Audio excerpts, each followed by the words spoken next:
Yes. Kristin. Hello. There you are. Hello. Good to see you. Good to see you. Yeah, Great. nice to meet you too.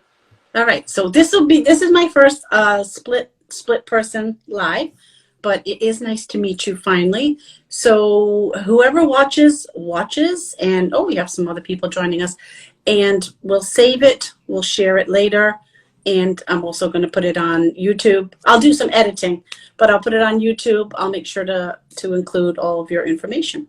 Yes, of All right. course. All Yeah. right. Well, for anybody who's watching, my name is Kristin, and I am an online English ESL teacher. And today I am going to be asking Julia from Russia some questions about the business, about everything teaching, and whatever we talk about will be interesting, I think, right? So, and hopefully this is the first of many interviews. So Yeah. first of all, I introduce you as Julia from Russia, and I know you teach ESL, but are you mostly online? You do Yeah. mostly online teaching? Yes. Okay. Yeah. Yeah. Yeah. So, This is my experience, e-learning. okay. Can you just tell us a little bit about yourself? Yeah, sure. I have been, as you introduced, my name is Julia, and I have been teaching English only online for already the 5 years. So I started my journey from e-learning, and I have never tried traditional teaching, honestly. So I use Skype for this. If we talk Yeah. about technology, yes, Skype, Zoom, Google Meets, and we use, of course, for promotion the Instagram.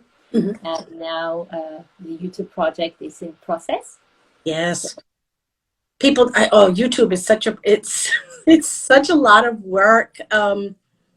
I think making the video is the easiest thing, right? It's everything else that goes with making a video that's very complicated, and you don't realize how much work it is until you start to do it. Yeah. So, great. people So, think that everything is done really easy, but it's not. oh, it's not, and there's so many little pieces, right? Yeah, but it's fun. I really enjoy it, so that's great. All right, so you're mostly online, so you've never really done a lot of classroom teaching. Not really professional Yeah. and official, not just for some friends, maybe, yes. But if we talk about the school system, honestly, no, never. I have never planned it because school system, university system, really not interesting. Yeah. Uh, Yeah. yes. That's where I started my career, was actually teaching in a public school for middle school and high school students. And I loved teaching. I hated everything else, like the people, the fighting in the office and the paperwork. It was just a lot of work. So, and I've been teaching probably longer than you've been alive. I'm a bit older than you. You're quite young. So You now, look great, by the way. thank you. So my next question for you is, what do you like most about teaching? Like, why do you do it? I like, first of all, this is the communication with people, of course. I really love meeting people worldwide.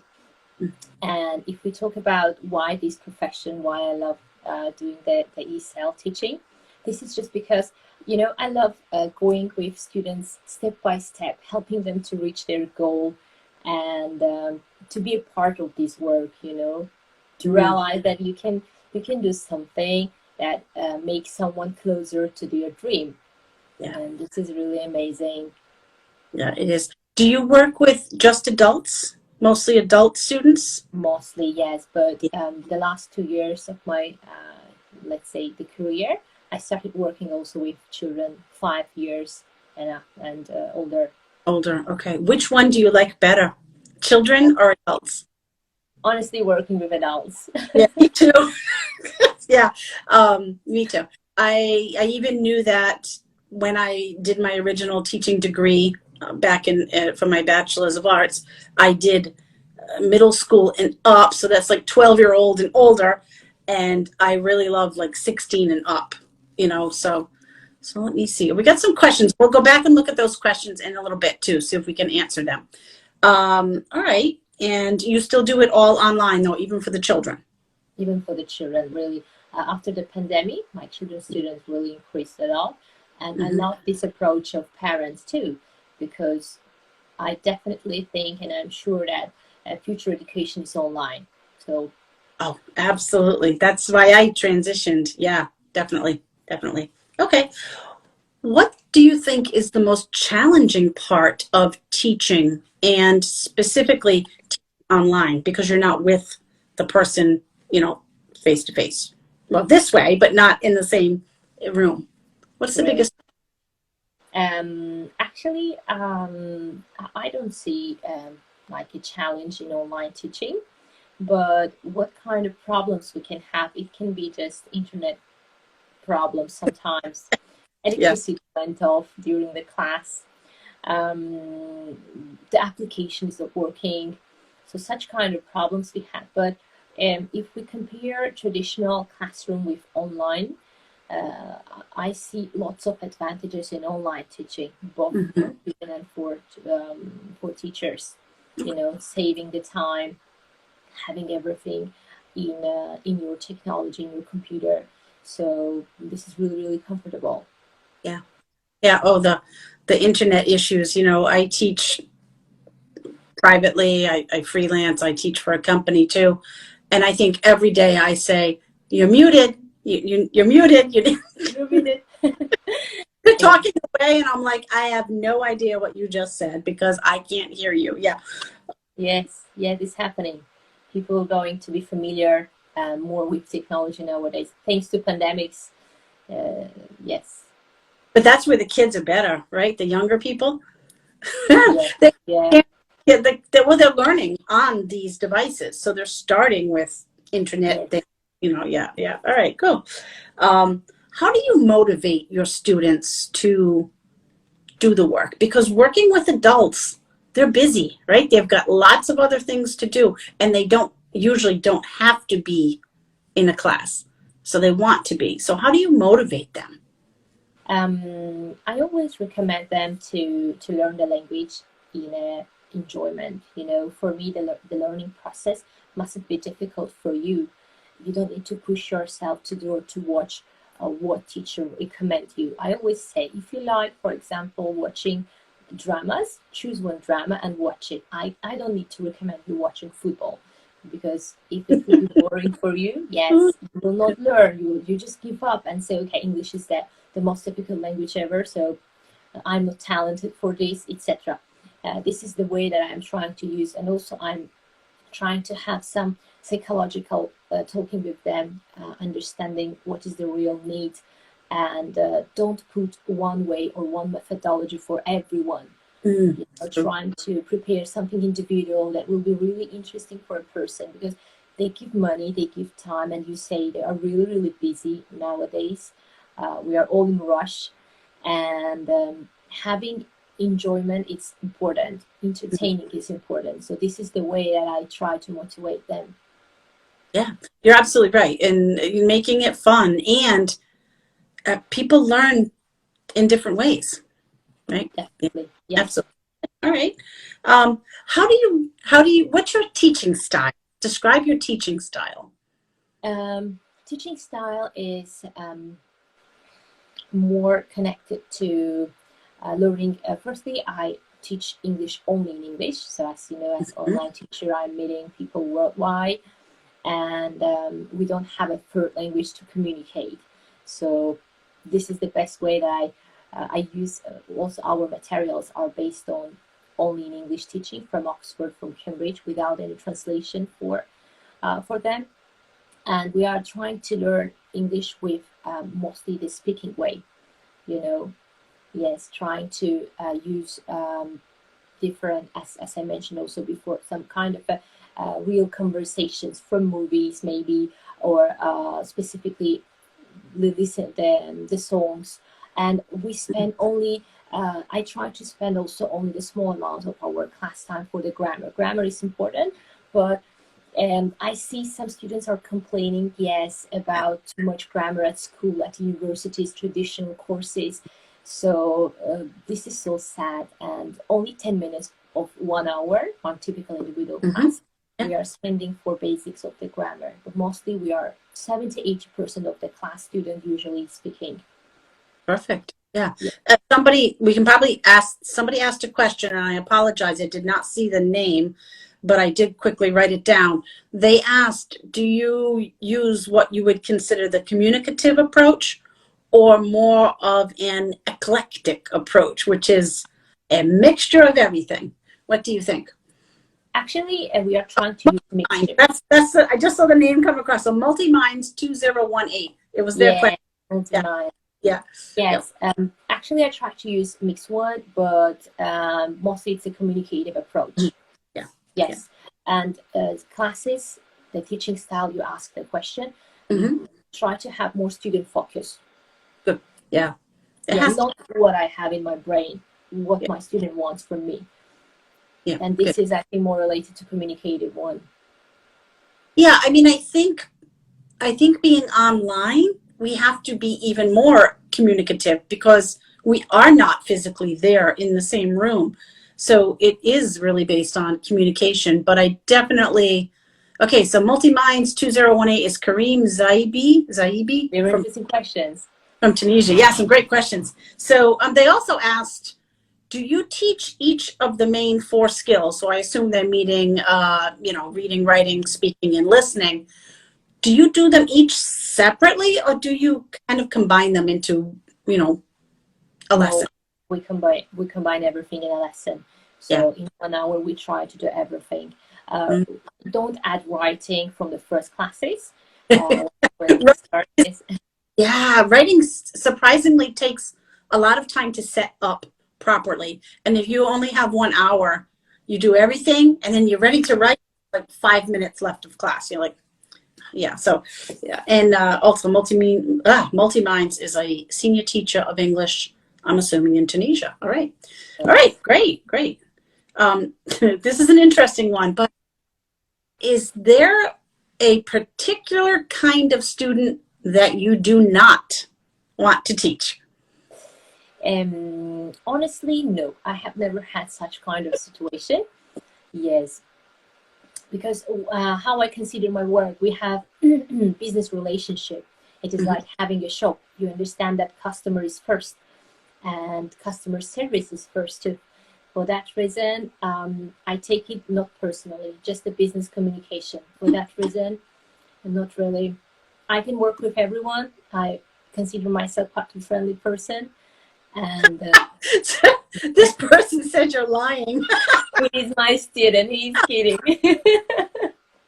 No, she said you were the only one. She didn't know. No, okay, that's funny. I would have to say that you're much more open than I am. I've been teaching a lot longer, but there are just some. But it's like a business too. You are right. They're a customer, and there are just some bad customers or overly demanding, or customers that don't have expectations that match up with what you can do, right? So, if you get a student that says, I need to be fluent in 90 days. Yes. And they're a beginner student, I'd be like, yeah, that's not going to happen with me. I will help you on your way, but I will not guarantee that you can do something in 90 days because I can only give you and work with you and share with you, but I can't put it in there and, Exactly. Yeah. Exactly. I will also say such information and give this kind of recommendation to students that this is your work, mostly your work. So you need to create a fake English environment because you are living in non-English speaking country. Yeah. The most and that's the part that's very different. Obviously, I'm in the United States. I live on the East Coast, and you are in Russia, right? Yeah. Okay. So, how do you recommend that they create that English atmosphere that will help them absorb as much English as possible? Through the listenings mostly. Okay. I always recommend them start listening English because when we start working, I realized that no one does it in general. They think 1 or 2 classes per week and listening with teacher like 10-15 minutes, it's okay, but it's not. I always recommend that, you need to choose something, the TV series or whatever, or YouTube, turn your YouTube into English, and start from 15 minutes to listen. If you don't have a partner, try to retell what you listen to yourself in front of the mirror. It's a bit weird, of course. Yeah, it is, but you make it fun, make it silly, make it a game, right? Really, Yes, but it works. It works when you start to retelling it. Imagine that like you are giving some interview or seminar, and you are retelling the short video for 5 or 10 minutes to yourself. This is Yeah. the way that you can create. Turn everything into English. Your phone into English. Your computer. This is what I also recommend and tell them. Perfect. Yeah. Yeah. Listening, even when they're doing something else, even if they can't actively listen, like, literally watch a television show and really pay close attention. Even if they're doing something else, they can listen in the background because your brain is still at least listening and hearing the sound. And you'll notice some things, So, Hamoda Farahat, I think is the Yeah. name. One of the best online teachers. That's you. Okay, so I'll throw this question at you. Multi-Minds, might as well. I think I'm going to have to interview you, Multi-Minds. So they're asking, do you teach British or American English or both? British one, mostly focus on British. Actually, I try to teach plain one, just something in the middle. Yeah, yeah. Yes, because also that we don't have only British and American. We have also Canadian accent, right? We have Australian accent. British and American, for me, it's just a marketing way that was created maybe several years ago to sell more books or more courses. Yeah, it's funny. The one of the teaching platform I work for, we actually have several classes that are about the differences between British and American. I'm like, okay, but there's people in other countries that speak English. But I mean, As well. to accept it, I guess, formats. And obviously, if anybody asks me, I teach American English only because I'm not British, right? I recognize it, but I can't give that accent. I can't do the pronunciation. I can pretend, but I am definitely very American, and so I definitely teach American English because that's what I have to do. Yeah. But All in right. total, English is English, like no matter which side you have, you will, if you speak also in Britain with American accent, they will understand you, or in America with British accent, they understand you too. Yeah. I think it's great for students to listen to lots of accents because if you just studied British English from one teacher and then you go to Canada or America or even South Africa and go or Australia, you're going to be like, I don't know what they're saying because your ear is just tuned to what that sound. So yeah, it's really good to expose your ear to other accents and to start to learn how to hear it. Yeah. Yeah. This Somebody is also saying, always try to change the listening. Don't watch only one YouTuber or change it. Yeah. Because we have the habit, get used to one voice. One voice, one style. Right. You want to expose yourself to as many, at least 3 or 4, will be much better to do. And then people from different countries too, maybe listen to an American YouTuber or somebody from Britain, somebody from Canada, somebody from Russia. It doesn't matter. Someone from another country, right? As long as they're speaking English, that's good. People focus on the accent before the general language. It's a fault. I think you have to find the difference in the accent. I think I missed it a little bit of it. Yeah, it's true. I agree with that 100%. I'm going to jump to this question here because I know we mentioned technology earlier, but how do you feel about the technology that is now available to us as online teachers? Technologies that are available for us. Okay. All the applications that can help us to communicate, not Instagram, of course, professional one, like Skype, Zoom, Google Meets that we are using. If you ask me, I prefer Skype. Because Skype can save all our conversation. We can use it like a notepad. And if a student didn't have time during the class to take some notes, he can just scroll the chat and find all the words that I wrote for him. I can share the screen, yes, so he sees everything in front of him in PDF. Also, such kind of technology helped us to watch the videos together. Listen to audios as well, discuss. Sometimes we can do the recording of the class, and if they have time, they can rewatch it again. So we have also electronic whiteboard where I can write maybe something to explain. This is for me, it's amazing. Oh, so you're a Skyper. Okay. I mean, I've used Skype, but I use Zoom more because that's the platform that the company I freelance for uses. They have their own account, so we use everything through Zoom. Though I have used Skype too. And Skype has come from the beginning when I first used Skype 10, 12 years ago. It has advanced so much now, you know, with all those added features, like you said, the whiteboard, the ability to record or share videos. It's great. It's I'm Sabui. I think that's your name. Yes, I am from the United States, and Julia is from Russia. Okay, Multi-Minds has thrown one more question. I know I missed this one because it went by so fast. Do you devise your teaching materials according to the needs of your students? And I think she does. Yeah, go ahead. Yeah, one second. Hamoda Farahat, go ahead and ask your question and I'll write it down and we'll get to it in a minute. So, Julia, go back to the needs assessment. How do you do that? First, we are having demo class with everyone. This is a free class, 20 minutes, when I receive a request of some new student, let's say. And we discuss general questions, general needs, what kind of English he wants, business, general, or professional sometimes, you know, a specific one. Or maybe he wants to prepare for some examination like IELTS, TOEFL, or TOEIC. Yes. After analyzing all these needs, we start to, I give a test, typical British test, British English test, where I can check all the 4 skills. You know, speaking, of course, I'm checking during the classes, but other the skills the student should to finish the test.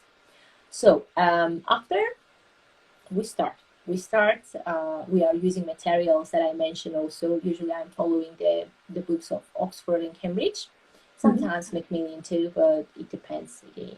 And I love mixing them. I don't like to follow one book because they are really all great. Yeah.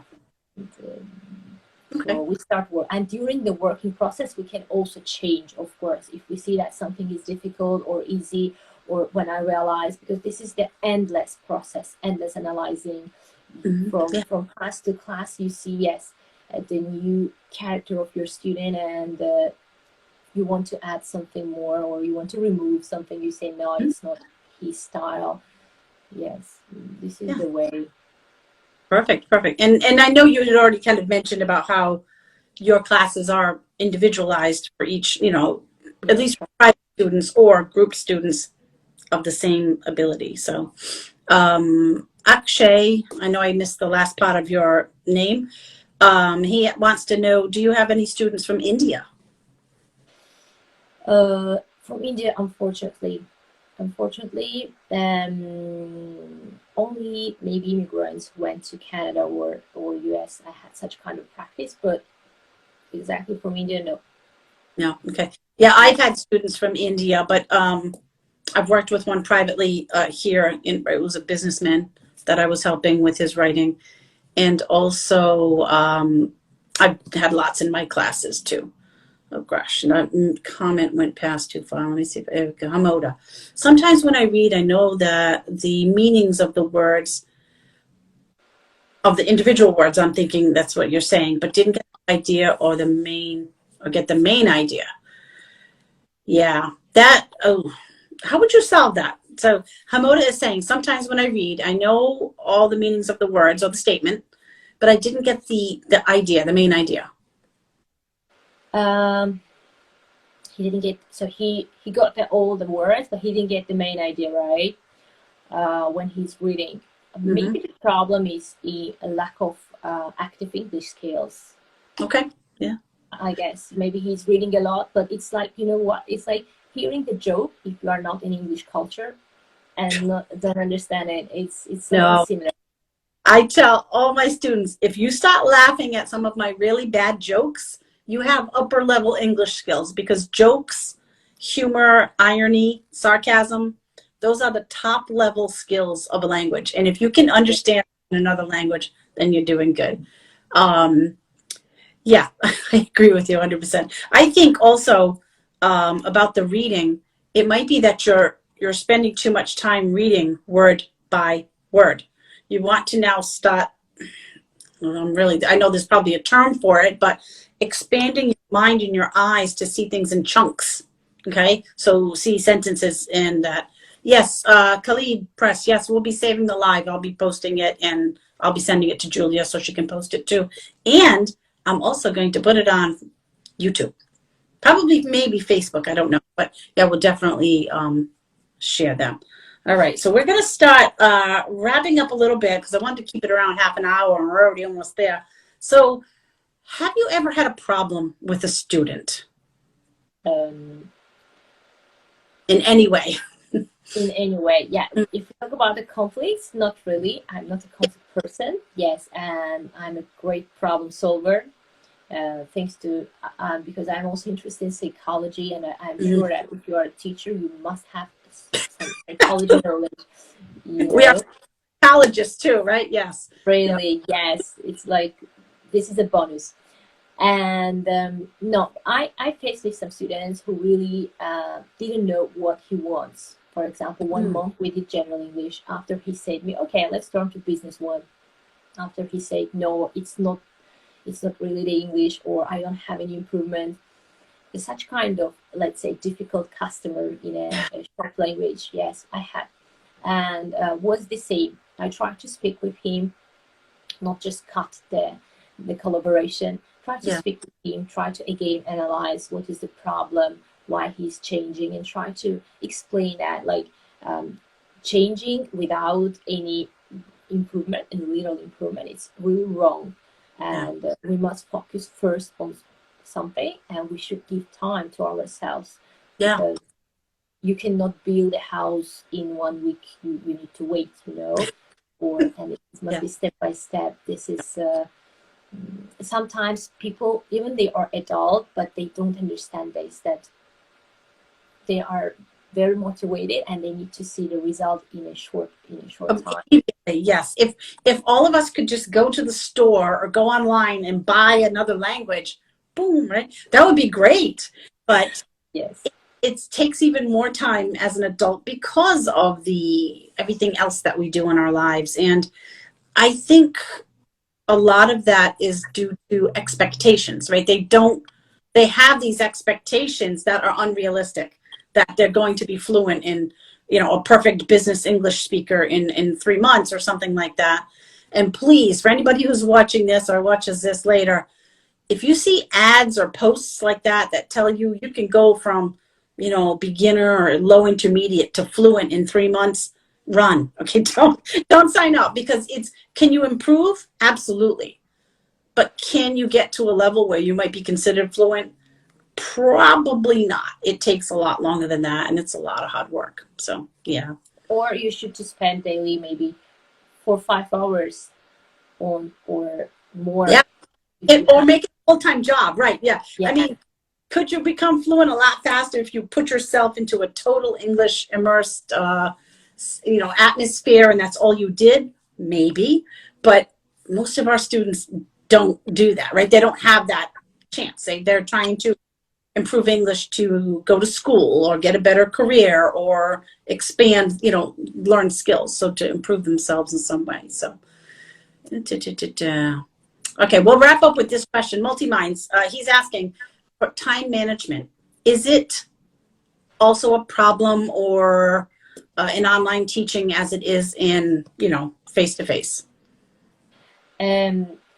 Yeah, not a problem, but we have, we have time difference. For example, right now here it is 2:30 a.m.